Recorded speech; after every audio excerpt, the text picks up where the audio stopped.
I'm wearing the same dress I wore 3 years ago when my husband walked out. Same fundraiser. Same Beverly Hills ballroom. But this time I'm not crying in the bathroom. I'm sitting alone at table 19 while everyone pretends not to notice the single mother who doesn't belong here anymore. My son is home with a babysitter I can barely afford. He's 7, autistic, has Down syndrome, and the reason his father decided our family wasn't worth the inconvenience. This event raises money for kids like him. These people write checks for children they'd never actually sit next to at dinner. I should leave. Should have never come. Then a man in an immaculate white suit stops at my table. He doesn't look at me with pity. He looks at me like he's deciding something. Pretend you're my wife, he says. Dance with me. Just for tonight. I should say no. Should ask why a stranger would make such an offer. Instead, I take his hand. And the moment our skin touches, something shifts. Something that feels like recognition. Like I've been waiting for this exact moment without knowing it. There are moments that split your life into before and after.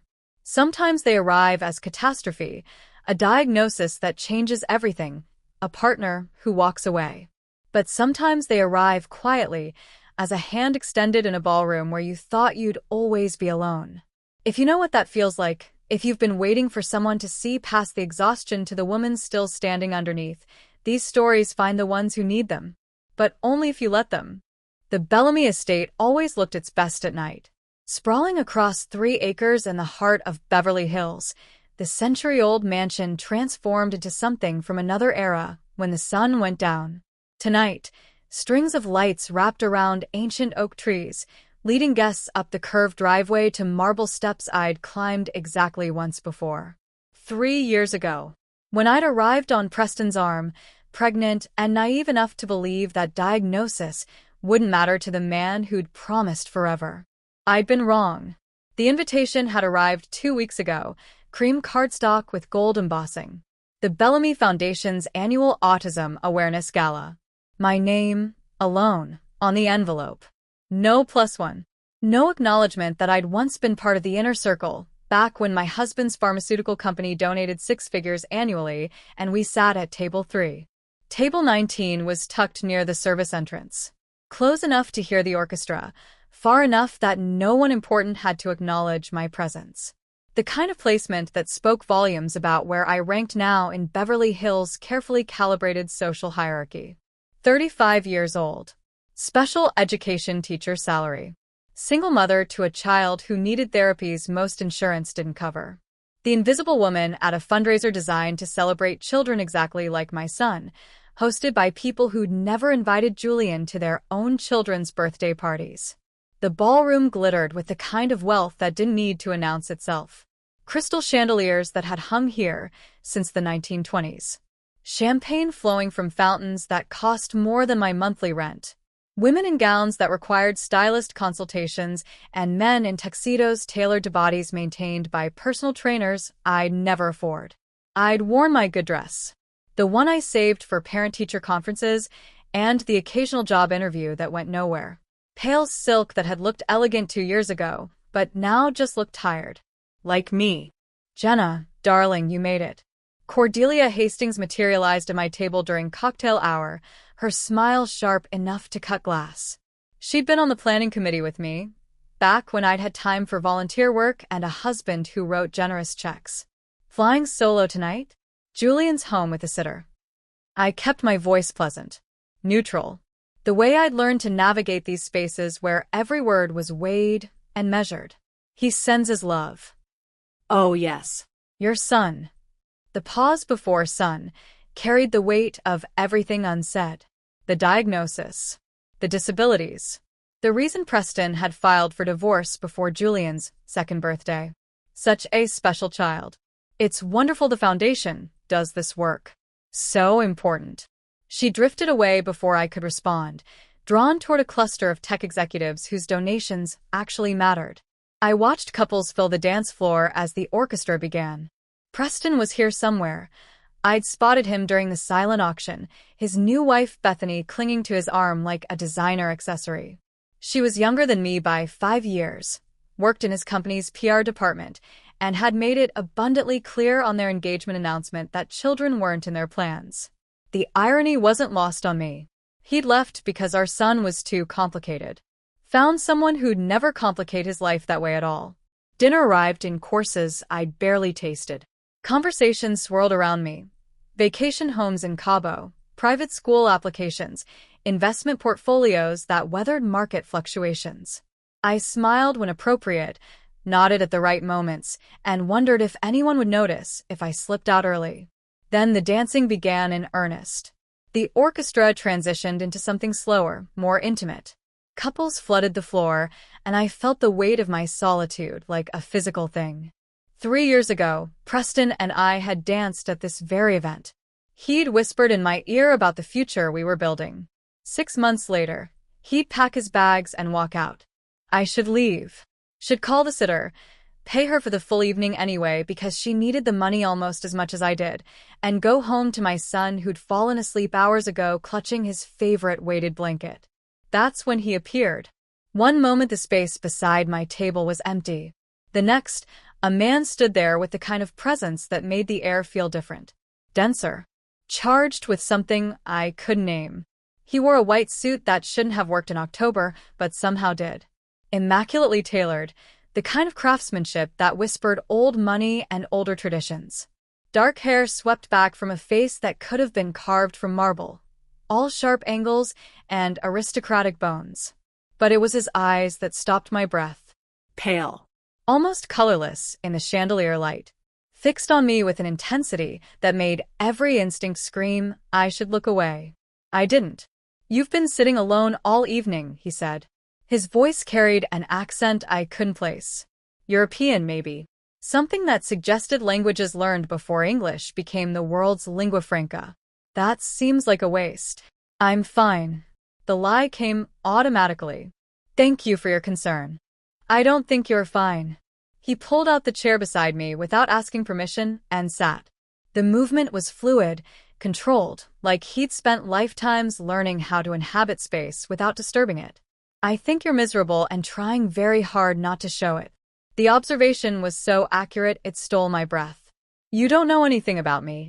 I know you came alone to an event where everyone else arrived in pairs. I know the way people's eyes slide past you suggests you used to matter here, but don't anymore. I know you've checked your phone 17 times, probably thinking about leaving. Those pale eyes held mine. Am I wrong? I should have been offended. Should have told this stranger to mind his own business. Instead, I heard myself ask, "Who are you?" "Scott Marshall." He offered his hand. When I took it, his skin was cool. Not cold, exactly, but noticeably absent of the warmth I'd expected. "And you're Jenna Wilkins, Preston's ex-wife. The one he left when your son was diagnosed." The floor tilted. "How do you?" "I make it my business to know people at events like these." His grip remained steady, grounding. Especially people who look like they'd rather be anywhere else. I pulled my hand back, pulse racing. "If you're looking for gossip about my divorce, I'm looking for a favor." Scott leaned back in his chair, somehow making the cheap rental furniture look elegant. "And offering you one in return." "What kind of favor?" "Dance with me. Pretend to be my wife for the evening. Let everyone here see that you're not alone, not pitted, not forgotten." He gestured toward the couples spinning across the floor. "I need the appearance of attachment to deflect certain obligations. You need to stop being invisible. We can help each other." I stared at him. "That's insane. You want me to pretend to be married to a complete stranger?" "Why not? You're already pretending to enjoy yourself at a fundraiser that's making you miserable. At least this pretense comes with benefits." Something flickered in those pale eyes. "Your ex-husband is watching us from the bar, by the way. He looks very interested in this conversation." I glanced over. Preston stood frozen mid-reach for his drink, staring at our table with an expression I'd never seen before. Not quite jealousy. More like confusion. Like I'd broken script by talking to someone who looked like they mattered. "One dance," Scott said, standing and offering his hand again. "That's all I'm asking. After that, you can return to your miserable solitude, and I'll find another way to handle my problems." The smart answer was no. The responsible answer was no. The safe answer was definitely no. I took his hand and stood. His smile was devastating. We'll see about that. The terrace stretched along the mansion's east wing, stone balustrade overlooking Beverly Hills spread below like scattered diamonds. October air carried the scent of night-blooming jasmine and something else. Old money, maybe, or just the particular quiet that came with elevation. Up here, you couldn't hear traffic. Couldn't hear anything except the muted orchestra bleeding through French doors and the city breathing beneath us. Scott had led me here after the dance without asking permission, his hand at the small of my back guiding me away from curious stares and Preston's increasingly obvious surveillance. My ex-husband had watched us leave the ballroom, Bethany whispering urgent questions he didn't answer. I should have felt triumphant. Instead, I felt unmoored. "You dance well," Scott said, leaning against the balustrade with the ease of someone who'd occupied expensive spaces for so long he'd forgotten they were expensive. "Better than you think you do. You kept apologizing with your body language." "I haven't danced in 3 years." I wrapped my arms around myself, suddenly aware of how thin the silk felt against October's chill. "Not since the last time I was here. When your husband still claimed you." It wasn't a question. Before he decided a complicated child wasn't worth the inconvenience of keeping his vows. The observation should have angered me. Instead, it just felt true. "You seem to know a lot about my personal life for someone I met an hour ago." "I told you. I make it my business to know people." He studied me with those unsettling pale eyes. "Especially when I'm considering asking them for help." "Help with what, exactly?" "You said something about social obligations." "I have family who believe I should be settled." Attached. Displaying the appropriate markers of stability. His mouth curved, but the smile didn't reach his eyes. They're persistent, particularly at events like these where appearances matter. "So get a girlfriend. You're clearly not hurting for options." I gestured back toward the ballroom where at least 3 women I'd noticed watching him during our dance. Beautiful women. Wealthy women. Women who belonged in white suits and old mansions. "I don't want a girlfriend. I want the appearance of one. There's a difference." Scott pushed off the balustrade, closing the distance between us. Not threatening, just suddenly present in a way that made my pulse spike. A relationship implies complications I'm not prepared to navigate. A temporary arrangement with clear terms and mutual benefits? That I can work with. And what exactly would I get from this arrangement, besides the fleeting satisfaction of making my ex-husband wonder what he missed? Respect. Status. The social rehabilitation that comes from being seen with someone who matters in circles that arbitrate worth by association. He tilted his head, considering. "Financial support for things insurance doesn't cover. I understand your son requires therapies. Specialized care. The kind that drains bank accounts and keeps mothers awake calculating which bills to pay first." My throat tightened. "You investigated me. I observed you. There's a difference." His voice softened fractionally. "You check your phone constantly but never answer it, which means it's not emergencies you're monitoring, it's time.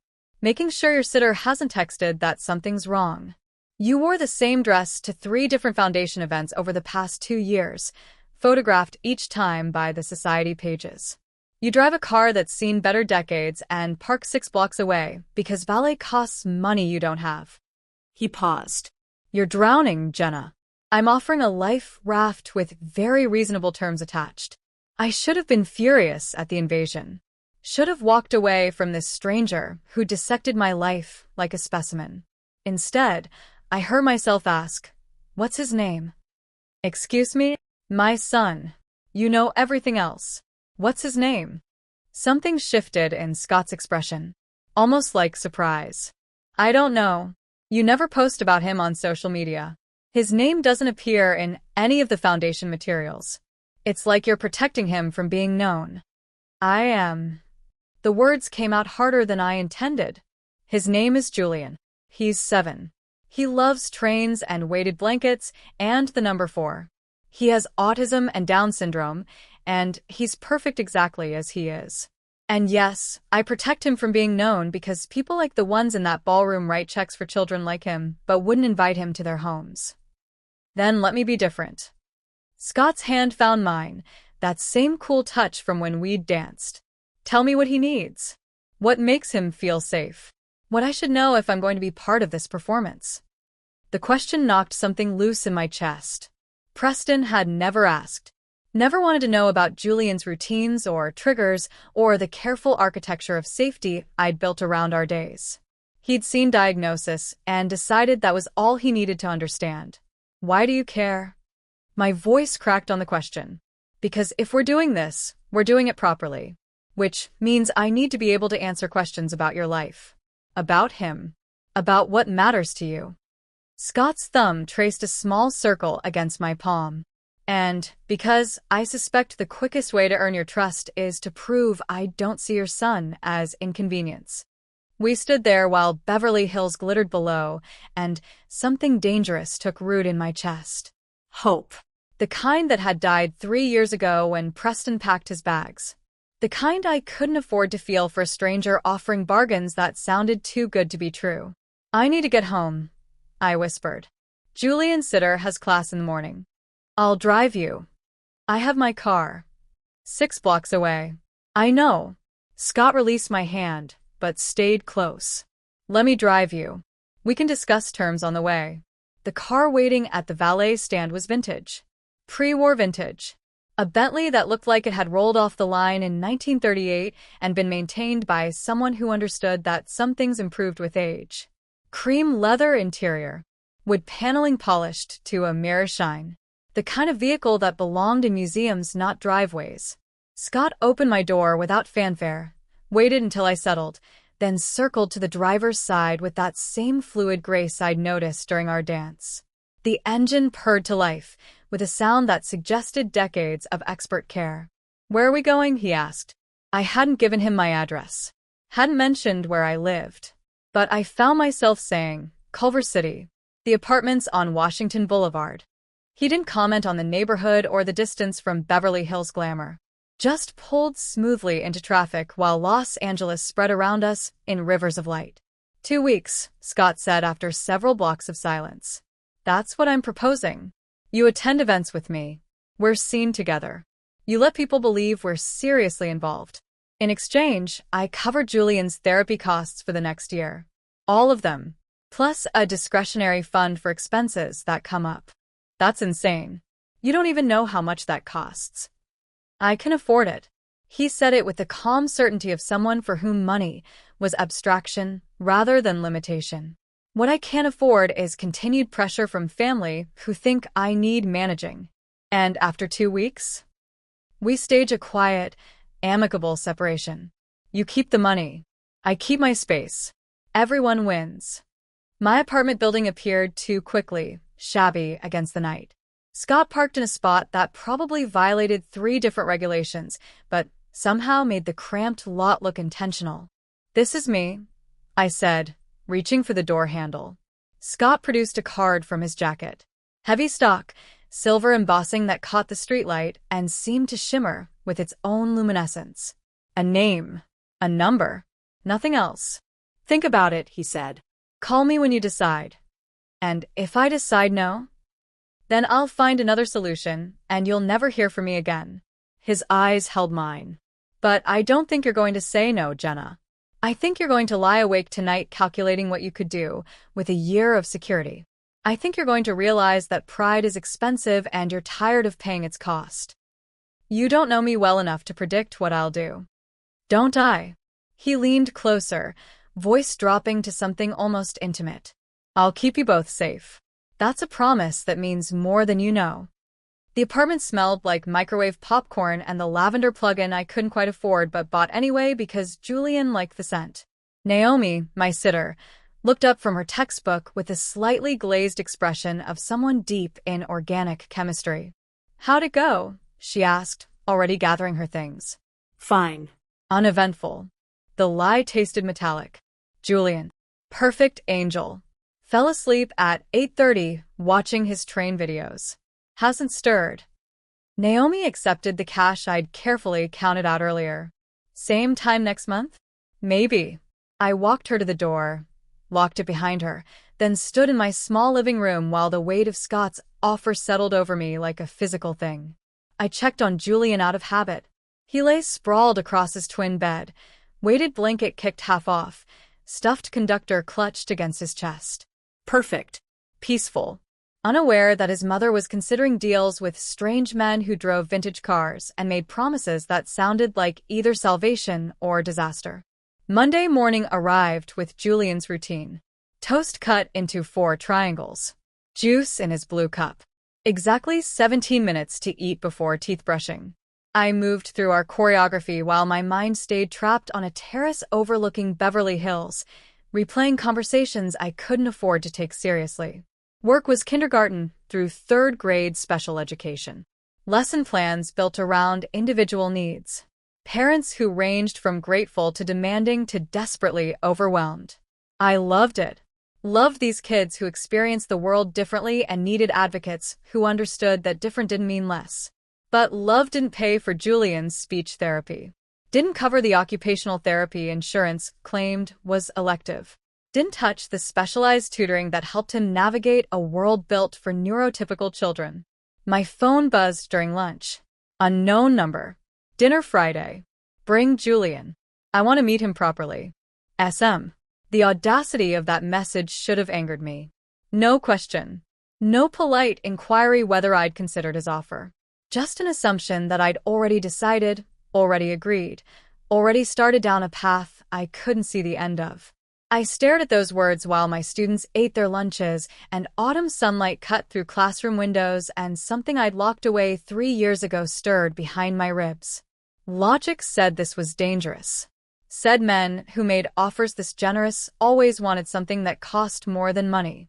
Said I should protect Julian and myself from complications we couldn't afford. But something deeper, something that remembered what it felt like to be seen rather than pitted, to have someone ask about my son instead of avoiding the subject, whispered that I'd already chosen.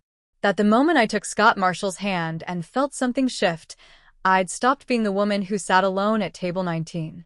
I'd become the woman who might, possibly, recklessly, say yes. My thumbs hovered over the screen for a long moment. Then, before I could talk myself into safety, I typed 3 words that felt like stepping off a cliff. What time Friday? Scott's estate sat behind gates that looked older than the city itself. Wrought iron twisted into patterns that hurt to look at directly, like they'd been forged by someone who understood geometry humans weren't meant to comprehend. The driveway curved through grounds that had never been landscaped. They'd been cultivated, shaped over decades into something that felt more like forest than lawn. The house rose from the hillside like it had grown there. Spanish colonial revival from an era when that meant something beyond architectural style. Stone and stucco and tile that had weathered a century of California sun without fading. Windows that reflected the evening sky in ways that made them look less like glass and more like portals to somewhere else. Julian's hand tightened in mine as we approached the entrance. He'd been quiet during the drive, stimming with the zipper on his jacket in the pattern that meant new place anxiety. 4 zips up. 4 zips down. Repeat until the world made sense again. It's okay, baby, I whispered, crouching to his level. Remember what we talked about? Mr. Scott invited us for dinner. We're just visiting. If you don't like it, we can leave any time. How many rooms? Julian's voice carried that particular flat effect that meant he was processing too much sensory information at once. I don't know. We can count them if you want. 4 rooms. I want there to be 4 rooms. The door opened before I could knock. Scott stood in the entrance, wearing casual clothes that somehow looked more expensive than his formal suit. Dark slacks. White shirt with the sleeves rolled to his elbows, revealing forearms that suggested he'd done manual labor sometime in his past, though nothing about him suggested he'd needed to work a day in his life. But it was his expression that stopped me. The way he took in Julian, really looked at him, not through him or past him or, with that careful avoidance most people practiced, and smiled. You must be Julian, he said, his voice lower than when he spoke to me. Calmer. Like he'd deliberately stripped the edges off his consonants. I'm Scott. Thank you for coming to visit my house. Julian didn't look at him. Didn't make eye contact. Just kept working his zipper while his other hand found mine and squeezed. 4 pulses. His comfort number. He's nervous. I started to explain. Of course he is. New places are hard. Scott stepped back, giving Julian space. I thought we could eat in the garden room. It has windows on 3 sides so you can see outside. And it's quiet. No loud music or sudden noises. Does that sound okay? Julian's fingers stilled on the zipper. Can I count the rooms? Absolutely. There are 4 main rooms on this floor. Kitchen, library, sitting room, and the garden room where we'll eat. You can count them all if you'd like. For rooms, the exact number Julian had needed there to be. I felt something crack in my chest. Scott led us through his home with patience I hadn't expected. Let Julian touch the walls if he needed to, count his steps between spaces, process the architecture at his own pace. The house was old. I'd known that from outside, but inside felt older. Like time moved differently here. Wood paneling that had darkened with age. Furniture that belonged in museums. Paintings whose subjects seemed to watch us pass with knowing eyes. The garden room opened onto a terrace identical to the one from the fundraiser, but private. Enclosed. A table had been set for 3, but the setup was all wrong for formal dining. No overwhelming place settings. Simple plates. 1 fork, 1 knife, 1 spoon. Nothing that would create visual chaos for a child who needed predictable patterns. And the food, when it arrived, made my throat tight. Chicken tenders. Plain pasta with butter. Apple slices cut into uniform sizes. Everything beige and safe and exactly what Julian would eat without the sensory overwhelm that came from mixed textures and unexpected flavors. I asked my cook to prepare options, Scott said quietly, catching my expression. I wasn't sure what he'd prefer. This is perfect. My voice cracked on the word. This is exactly what he eats at home. Julian climbed into his chair and started arranging his food by size. Scott watched without comment, just started eating his own meal with the same methodical precision Julian used. Like he understood that parallel play was sometimes the deepest form of connection. I barely tasted my food. Just watched this stranger adapt himself to my son's needs without being asked, without expecting praise, without the performative patience most people displayed before deciding accommodation, was too much work. Preston had never done this. Had never learned what Julian needed to feel safe. Had treated our son's requirements like character flaws that would improve with discipline. But Scott moved through dinner like he'd studied for this. Kept his voice level. Didn't ask Julian questions that required eye contact. Let him stim with his fork between bites. Created space that felt safe instead of demanding. By the time Julian's eyes started drooping, my defenses had cracked clean through. There's a room upstairs, Scott said. I had it prepared. Quiet, dark, weighted blanket. He can sleep there while we talk. He'd prepared a room. For my son. A child he'd never met, based on a single text exchange where I'd said yes to dinner. Julian fell asleep within minutes, weighted blanket tucked around him. Night light casting shadows that looked like trains on the ceiling, another detail Scott had somehow anticipated. I stood in the doorway watching my son breathe, steady and peaceful, while everything I thought I understood about this arrangement shifted beneath my feet. Scott waited on the terrace. 2 glasses of wine poured, though I noticed his remained untouched. Beverly Hills spread below us, and up here the city looked almost beautiful, almost worth the price it demanded. Thank you, I said, my voice barely above a whisper. For tonight. For understanding what he needed. I had help. The internet is remarkably thorough on sensory processing challenges. Scott's mouth curved, but something haunted lived in his eyes. Though, I suspect the internet didn't tell me the most important thing. That you've been doing this alone for 3 years. That you've built your entire life around keeping him safe. That you're so tired you can barely remember what it feels like to have someone help carry the weight. Stop. The word came out broken. Stop reading me like I'm transparent. You're not transparent. You're exhausted. There's a difference. He set down his wine glass. And, before this goes further, before we formalize our arrangement, you need to know what you're agreeing to. Something in his tone made my pulse spike. What do you mean? I'm not what you think I am. Scott's hands gripped the balustrade. I'm not entirely alive. Haven't been for a very long time. The words hung between us. I should have laughed. Should have dismissed it as metaphor or drama or some elaborate test. But his reflection in the terrace doors was wrong.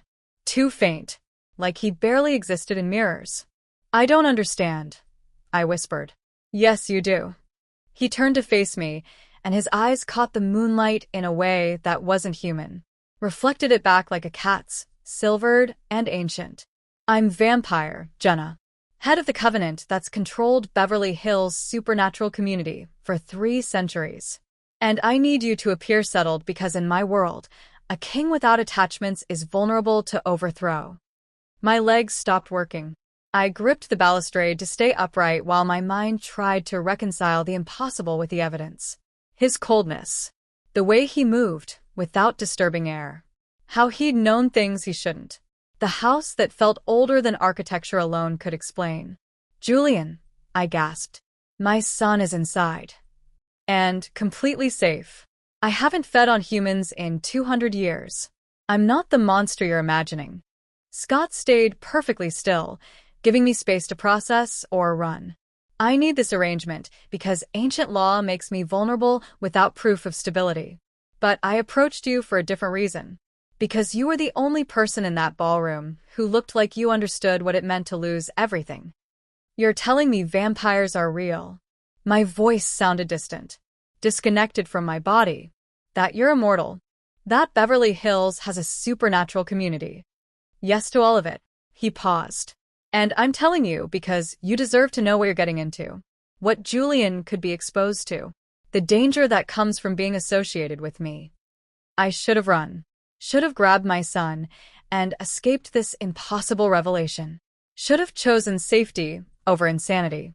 Instead, I heard myself ask, why me? If you've lived for centuries, if you're this powerful, why approach an exhausted single mother at a fundraiser? Because 300 years ago, I made my human wife immortal to keep her with me forever. She hated what I'd turned her into. Chose to end her existence rather than live in a world that had stopped making sense. His voice cracked on the confession. I swore I'd never claim anyone again. Never attach myself to something fragile and mortal and guaranteed to break. But then I saw you sitting at table 19, and I recognized the expression. The one that comes from grieving someone who's still alive. From being abandoned by the person who promised forever. My throat closed. Because he was right. That's exactly what I'd been doing for 3 years. Grieving the husband who'd walked away. Mourning the future I'd planned before diagnosis rewrote everything. I can't do this, I whispered. I can't let Julian near this. Then leave. Take him home. I'll honor our financial agreement anyway, because you came tonight in good faith. Scott's hands relaxed on the balustrade. But before you go, ask yourself which is more dangerous. The vampire who spent this evening learning what makes your son feel safe? Or the human world that writes checks for kids like him while refusing to see them as worthy of actual inclusion? The question landed like a blade. I thought about Preston, about Cordelia and the foundation board, about everyone who'd treated Julian like a problem to be managed rather than a person to be known. Then I thought about Scott, asking how many rooms Julian needed there to be. Preparing food that wouldn't overwhelm. Creating space that felt safe. Promise me, I said finally. Promise me nothing in your world touches him. I will never let anything in my world touch him. Scott's eyes held mine, and I saw centuries of loss reflected there. Of loving things that ended. Of understanding that safety was illusion, but choosing to fight for it anyway. You have my word, Jenna. Not just as arrangement, but as someone who knows what it costs to fail the people we're supposed to protect. I should have demanded more assurances. Should have interrogated the logistics of vampire politics. Should have done anything except what I did. I stayed. Not because I wasn't afraid, but because fear wasn't the strongest thing I felt standing on that terrace while my son slept safely inside, protected by a monster who'd proven himself gentler than most humans I knew. 2 weeks, I said. That's still the agreement. 2 weeks, Scott confirmed. We both knew it was a lie. That whatever had started at that fundraiser would take more than 2 weeks to resolve. But sometimes lies are the only thing fragile enough to hold the truth. 2 weeks turned out to be a lie we both needed to tell ourselves. A deadline that made the impossible feel temporary, manageable, safe. By day 3, I stopped pretending I believed it. The IEP meeting happened on a Tuesday. I'd been dreading it for weeks. Julian's school district had a reputation for promising accommodations they never quite delivered, for administrators who nodded sympathetically while budget constraints somehow always prevented actual help. I'd learned to bring documentation, to cite specific laws, to fight for every small victory, knowing I'd probably lose. Scott arrived 10 minutes early, dressed in a suit that cost more than my car. He didn't ask permission to attend. Just appeared in the parking lot where I sat gathering courage, opened my door, and said, "You're not doing this alone anymore." The conference room went silent when we entered. 5 administrators who'd spent previous meetings checking their phones suddenly sat straighter, shuffled papers, avoided eye contact with the man who radiated old power and older money. Scott didn't threaten, didn't raise his voice. Just listened while they explained budget constraints and staffing limitations and all the careful language they used to deny services. Then he leaned forward, hands folded on the table, and smiled. "I understand budget constraints," he said quietly. "I also understand that Beverly Hills Unified received a substantial grant last quarter specifically earmarked for special education services. I'm curious how those funds are being allocated when Julian still doesn't have the occupational therapy hours his IEP legally requires." The principal's face went white. "How did you? I make it my business to understand systems that affect people I care about." Scott's tone remained pleasant. Conversational. Absolutely terrifying. "So, let's revisit Julian's accommodations. And this time, let's ensure they're actually implemented. I'd hate for the district to face an audit over fund misallocation. Julian got every service I'd been fighting for, plus 2 I hadn't known to request.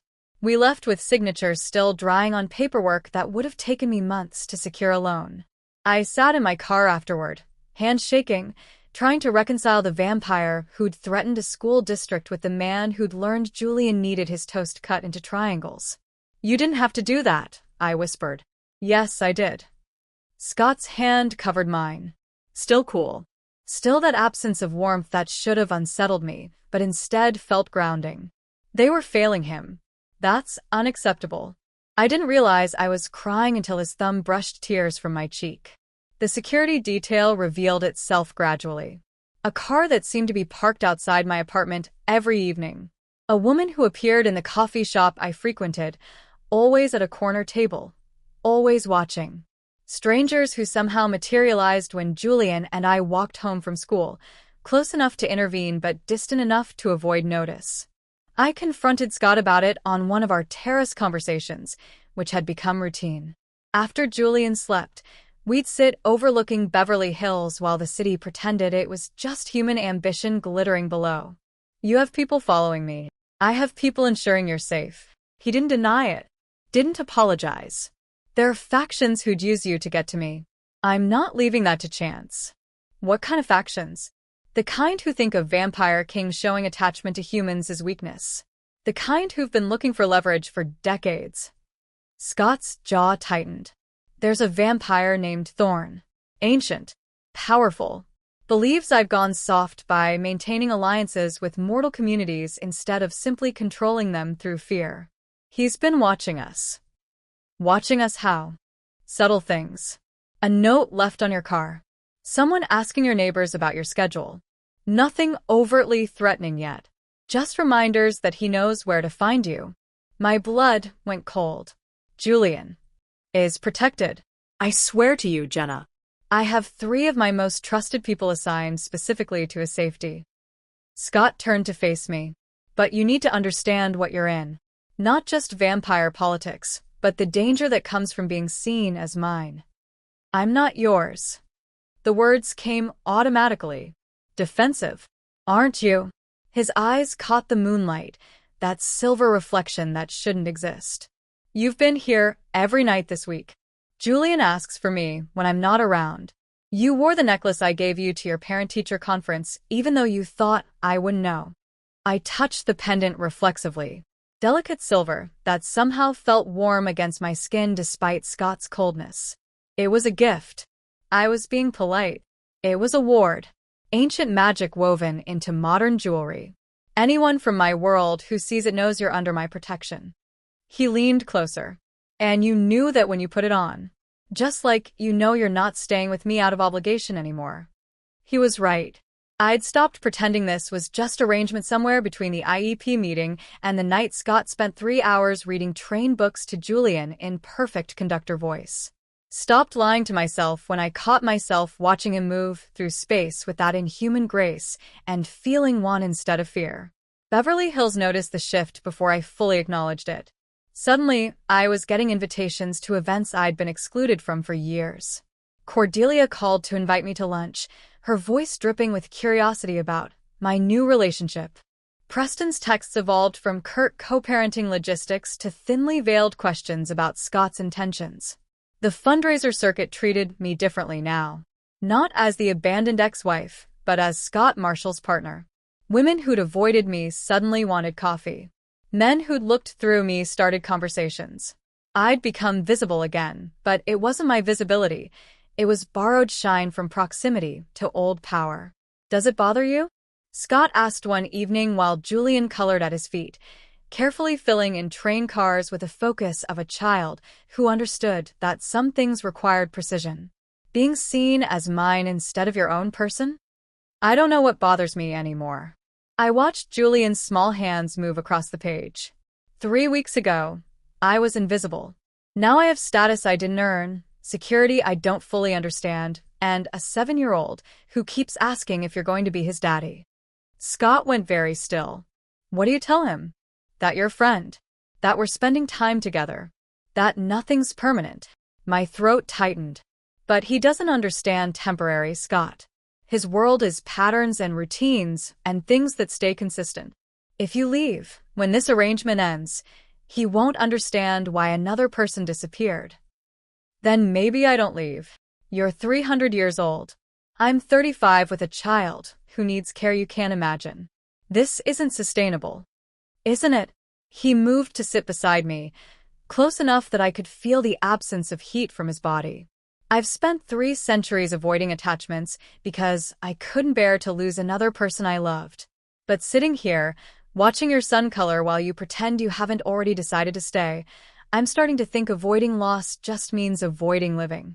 I can't be your redemption arc. The words came out sharp. Protective. I can't fix whatever broke when your wife died. I'm not asking you to fix me. I'm asking you to let me be part of your life. To stop treating this like it has an expiration date when we both know you're already in too deep to walk away clean. He was right. God help me. He was completely right. I'd fallen for something that couldn't age, couldn't be fully human, couldn't give Julian the normal father figure other children had. Fallen for a vampire who'd learned Julian's routines with the same precision he probably used to navigate centuries of supernatural politics. Who discussed mortality with the weight of someone who'd watched it claim everyone he'd ever cared about. I'm terrified, I whispered. Not of you. Of this. Of wanting something that could destroy us. Then we'll be terrified together. Scott's hand found mine in the darkness. I can't promise you normal, Jenna. Can't promise I won't outlive you by millennia.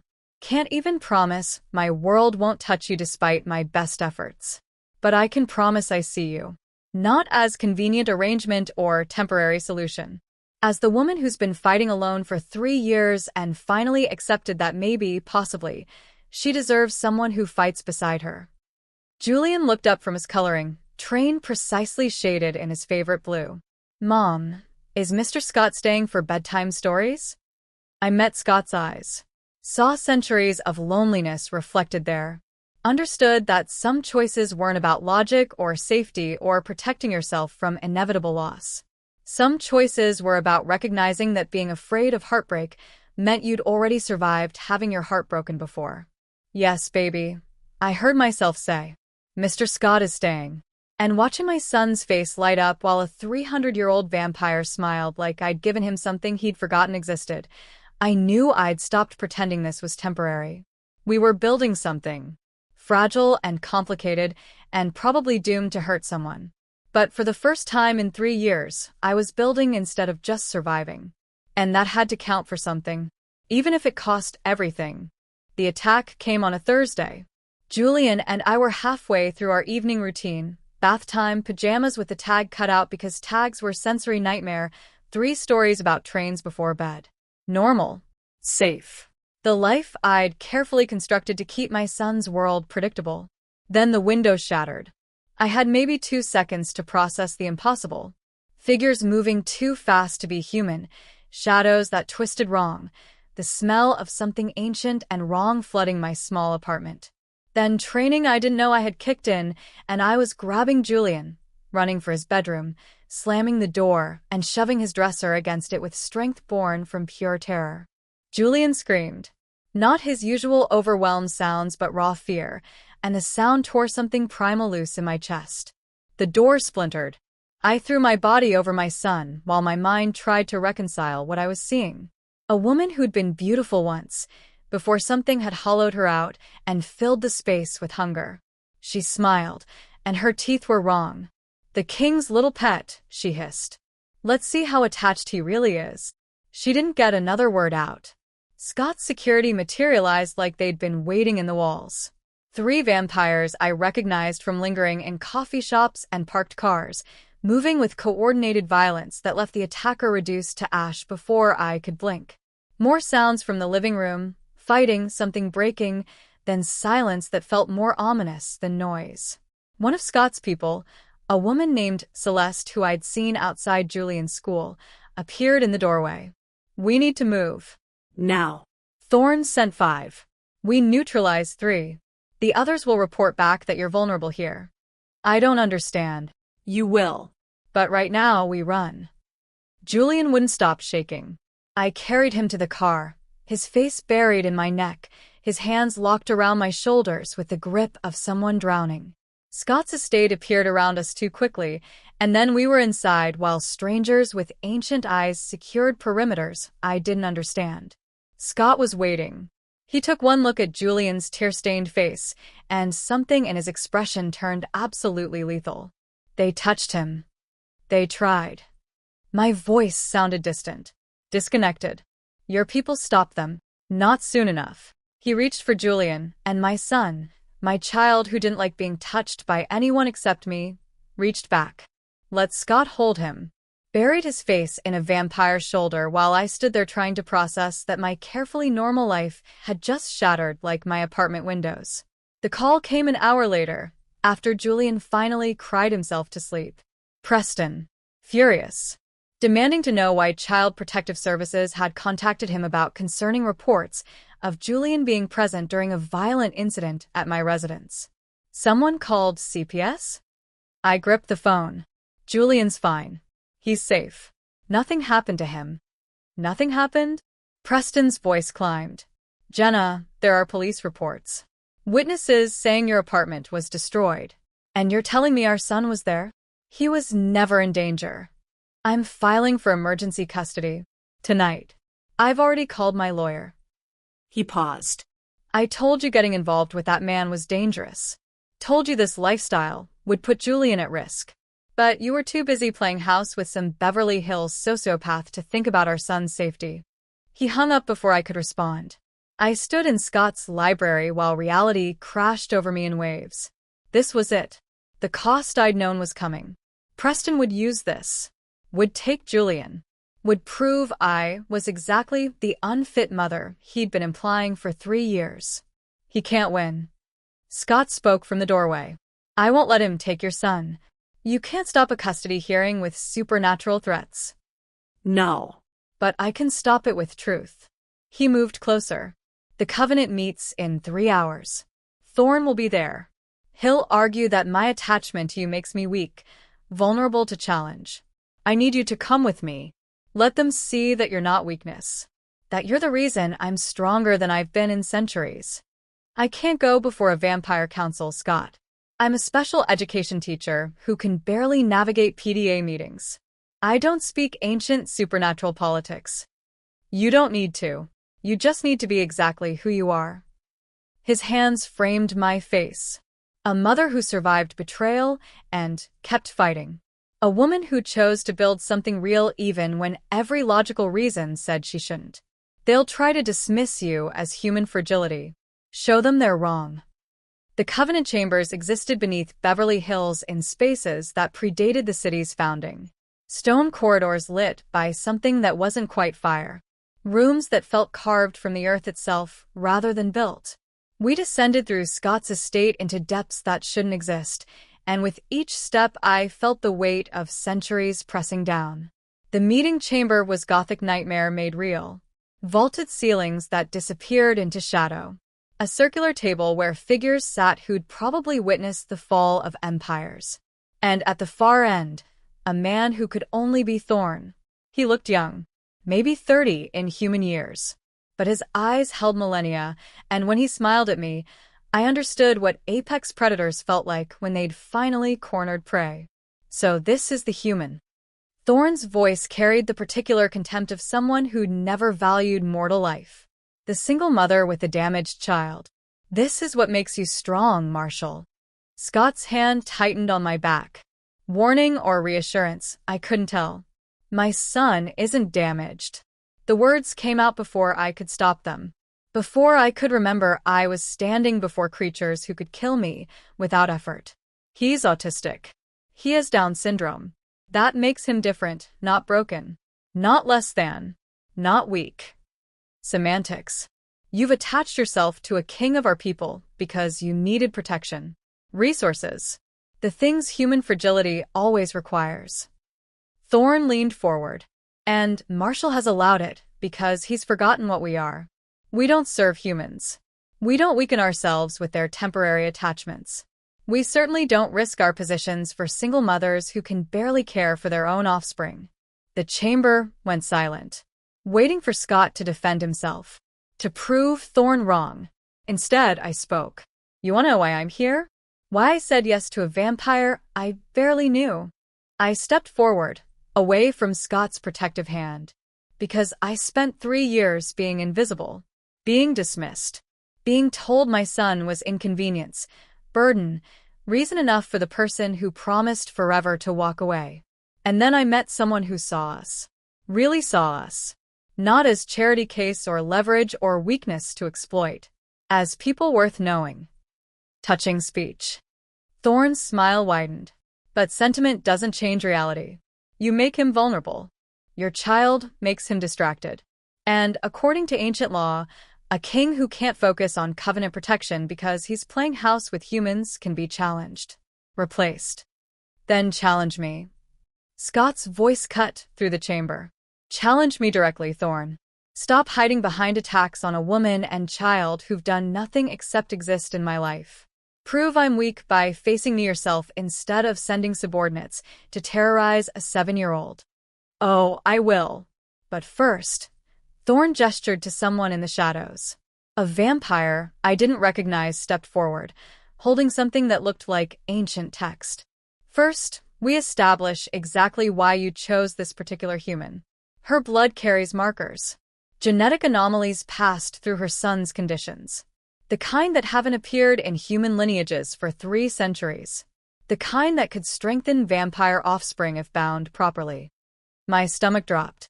What? You didn't know? Thorn's delight was palpable. Marshall didn't mention that your blood is valuable? That the genetic variations that caused your son's disabilities also make you extraordinarily rare to vampires who understand lineage magic? He's not protecting you out of sentiment, my dear. He's protecting an asset. I turned to Scott. Waited for him to deny it. To explain. His face confirmed everything. You knew. My voice cracked. From the first time we touched. You knew my blood was what? Special? Useful? Is that why you approached me? Why you've been so invested in Julian? Because we're valuable. Jenna. Answer the question. Scott met my eyes. Yes. I knew your blood carried markers that make you valuable to vampire lineages. Knew it the moment we danced. Ancient magic recognizes these things. Betrayal tasted like copper. Like every time I'd trusted someone and been proven foolish. So this was never about helping me. It was about securing something rare. That's not. Scott reached for me. I stepped back. Tell me the truth. All of it. Did you approach me at that fundraiser because you wanted to help a struggling single mother? Or because I was a commodity you recognized? The chamber watched. Centuries of vampires waiting to see their king fumble human emotion. Both. Scott's voice dropped to something raw. I approached you because you were alone, and I remembered what that felt like. Because you look like I did 300 years ago when I lost everything and had to keep functioning anyway. Your blood made you valuable to the Covenant. But your strength, the way you've kept fighting when anyone else would have broken, that made you essential to me. Convenient explanation. Thorn stood. But the law is clear. A king who compromises Covenant security for personal attachment can be challenged.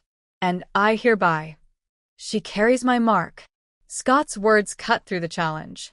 I've claimed her formally, which means challenging me means challenging the bond itself. And according to the same ancient lawyer citing, breaking a formal bond requires proving the claimed human is unworthy of protection. Easily done. She's fragile. Human. Can't even protect her own child without supernatural intervention. She protected him tonight. Scott's voice carried steel. Against 3 of your vampires. Fought when anyone else would have frozen. Put her body between her son and death without hesitation. That's not fragility. That's the kind of strength immortals forget exists because we've lived too long to remember what courage costs when you don't have eternity. I stared at him. At this vampire defending me to creatures who'd never valued human life. Who saw me as commodity or weakness but never as someone worth fighting for. She is my chosen, Scott continued. The boy is under my protection. Challenge them, you challenge me directly. And we both know how that ends, Thorn. The threat hung in ancient air. Thorn's smile faded. This isn't over, Marshal. The Covenant won't tolerate. The Covenant will tolerate what I tell them to tolerate. Because I've maintained peace for 3 centuries while you've sown discord. I've built alliances while you've created enemies. And if you want to challenge my leadership, do it honestly. Don't hide behind attacking a child. Silence. Then, slowly, Thorn inclined his head. Very well. Your human has proven more resilient than expected. The challenge is withdrawn. For now. He left. The chamber emptied. And I stood in that gothic space, trying to process that I'd just survived vampire politics through sheer maternal fury and a vampire king who defended me even after I'd learned he'd approached me partly for my blood. Jenna. Scott's voice was careful. Gentle. Let me explain. You used me. But the words lacked conviction. Because I'd watched him with Julian. Seen him learn my son's routines. Felt him defend us to creatures who'd existed for millennia. I recognized something valuable in your blood. That's true. But I fell for you watching you fight for Julian at that IEP meeting. Watching you build a life from ruins when anyone else would have surrendered. The blood made you rare. Everything else made you irreplaceable. He stepped closer. I should have stepped back. Should have protected myself from wanting something this complicated. Instead, I closed the distance and kissed him. Kissed a vampire who'd lived 300 years. Who'd known what I was worth before I did. Who'd defended my son to ancient creatures while admitting he'd chosen me partly for pragmatic reasons. Because sometimes love isn't pure. Sometimes it starts with utility and becomes something neither person planned for. And sometimes the most honest thing you can do is admit that being chosen, even partially for practical reasons, still counts as being chosen. When we finally broke apart, Scott rested his forehead against mine. I will never let anything in my world touch him, he whispered. That's not arrangement. That's promise. I know, I said. And terrifyingly, I did. The custody hearing happened in a courthouse that smelled like industrial cleaner and crushed hope. I'd been in family court before, when Preston first filed for divorce, when we'd established the custody arrangement that gave me primary and him every other weekend he rarely used. But this felt different. Higher stakes. Like I was fighting not just for my son, but for the right to choose my own life. Preston's lawyer was expensive. The kind who wore cufflinks that cost more than my monthly rent and spoke in carefully crafted sentences designed to make me sound unstable. She painted a picture of a woman so desperate for companionship she'd endangered her special needs child by involving him with a man of questionable background and concerning associations. They had photos. Me entering Scott's estate at night. Julian being carried from my destroyed apartment. Documentation of the police report from the attack Preston's lawyer carefully framed as domestic incident. "Ms. Wilkins," she said, her voice dripping with false concern, "can you explain why you chose to pursue a relationship with Mr. Marshall despite having a vulnerable child in your care?" I opened my mouth. Closed it. "How did you explain that a vampire had seen you when your own husband hadn't? That immortal creature had learned your son's routines with more care than his biological father had shown in 7 years? He saw us," I said finally, "not as burden or complication, as people worth knowing." That's very touching. But seeing someone doesn't qualify one to be around a child with complex needs, does it? Then Scott took the stand. He wore a simple suit. Nothing flashy. Nothing that screamed old money or supernatural power. Just a man who'd been asked to explain why he cared about a child who wasn't his.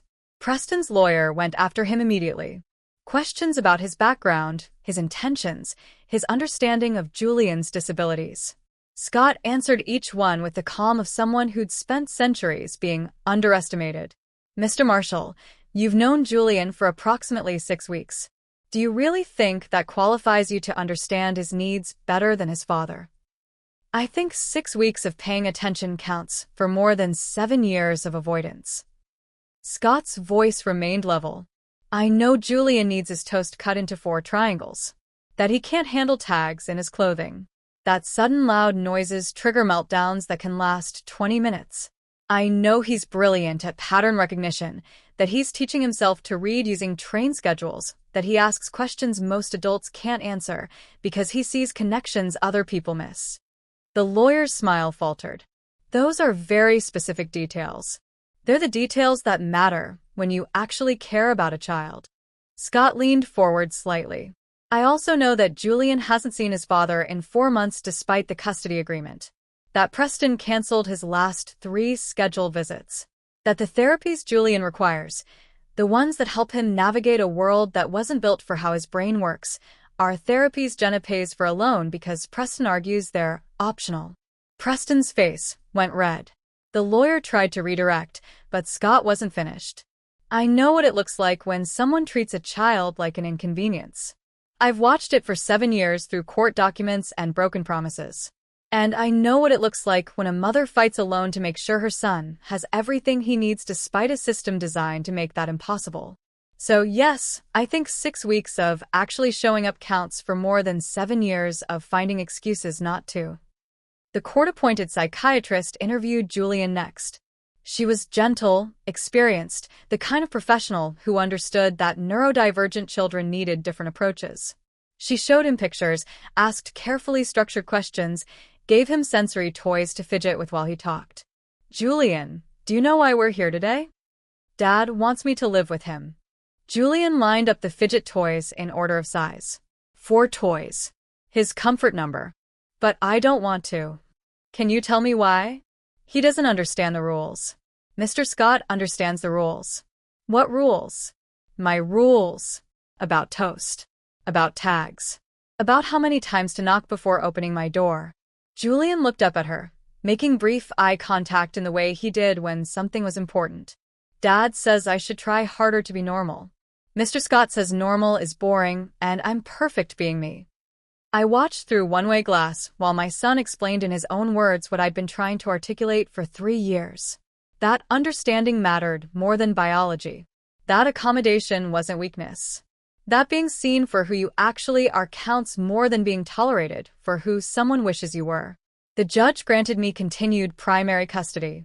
Preston got his every other weekend arrangement maintained, though everyone in that courtroom knew he'd keep finding reasons not to use it. He found me in the parking lot afterward, Bethany notably absent. This isn't over, he said. Eventually he'll see what I saw. That raising that child is exhausting. That the complications never end. Marshall will leave just like I did, and you'll be alone again. Maybe. I met his eyes. Or maybe you were just the wrong person. Maybe the problem wasn't Julian being complicated. Maybe it was you being unwilling to handle anything that required actual effort. I left him standing there and went home to my son and the vampire who defended us both to creatures ancient and human alike. Scott found me on the terrace that night after Julian finally slept. 3 months since the fundraiser. 12 weeks since I'd taken the hand of a stranger and felt my entire world shift. I have something to offer you, he said quietly. Something I've never offered anyone since her. I knew who he meant. The wife who died 3 centuries ago rather than live forever. I can make you immortal. The words hung between us. Turn you. Keep you with me. Watch Julian grow up and know you'll never leave him. Never grow old. Never face the vulnerability that comes with human fragility. My heart stopped. Because part of me wanted it. Wanted the security of forever. Wanted to never worry about who'd care for Julian if something happened to me. But a larger part remembered why Scott's first wife had chosen death over eternity. No. The word came out steady. Sure. Jenna. I don't want forever, Scott. I want now. I want a human lifetime with you, knowing every moment counts because it ends. I want to grow old. Want to watch Julian grow up and know I experienced every stage as the person I am, not as something I became to avoid loss. You'd choose mortality? Choose aging and death and leaving Julian eventually? I'd choose being human. Being myself. Loving you and him with the time I have instead of trading my humanity for more time that wouldn't feel like mine.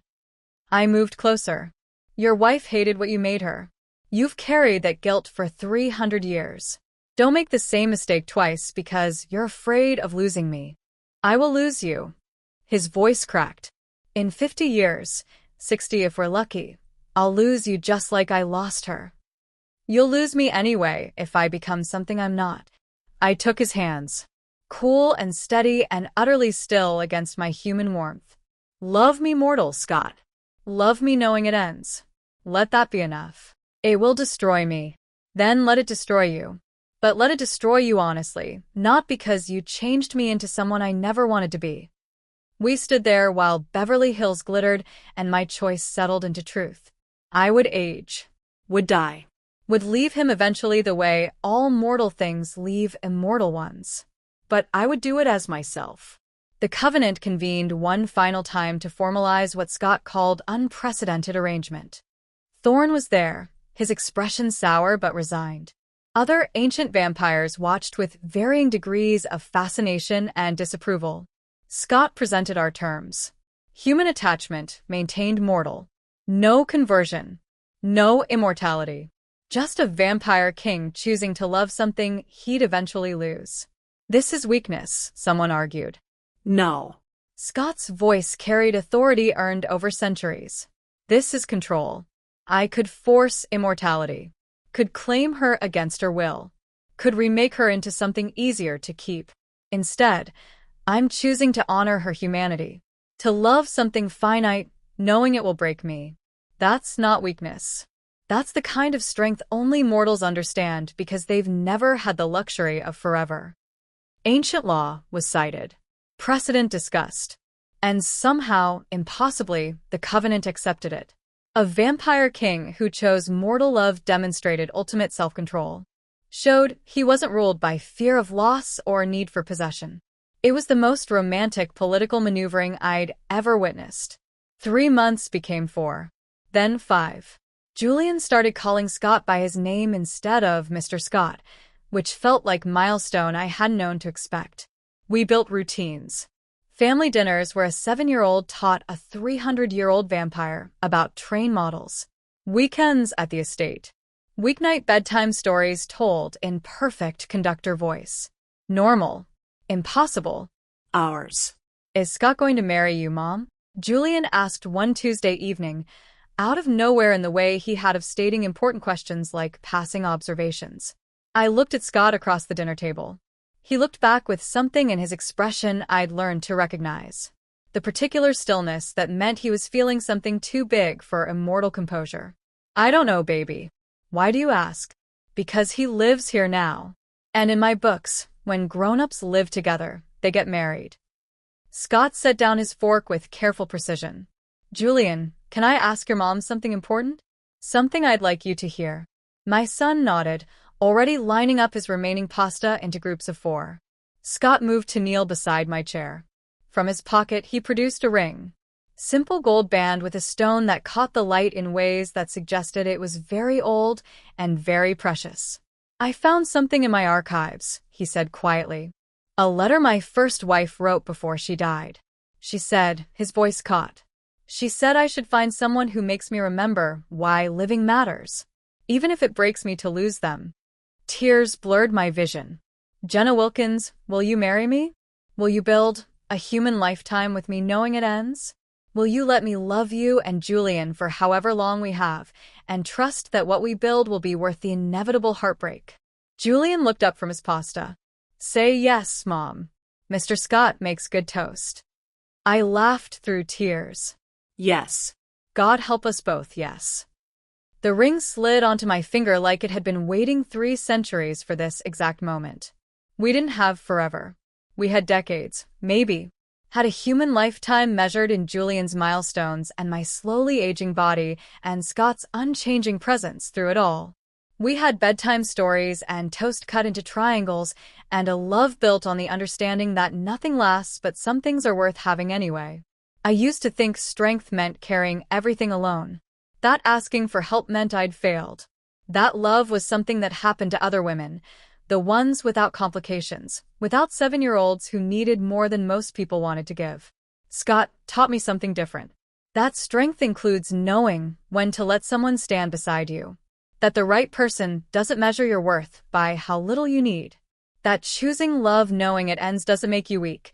It makes you human in the best possible way. There are other women like me. The ones who rebuild after everything breaks. The ones who discover that transformation doesn't require perfection, just the courage to believe you deserve more than survival. These stories exist for us. For the women who thought their chance had passed, who carry more than anyone sees, who are still learning that being chosen isn't the same as being rescued. If this awakened something, if you felt recognized here, there are more. But they slip away if you don't hold on to them. Subscribe and make sure you find the ones meant for you. Because sometimes the best love stories aren't about forever. Sometimes they're about choosing now, with all its fragility and beauty intact. And that's worth everything.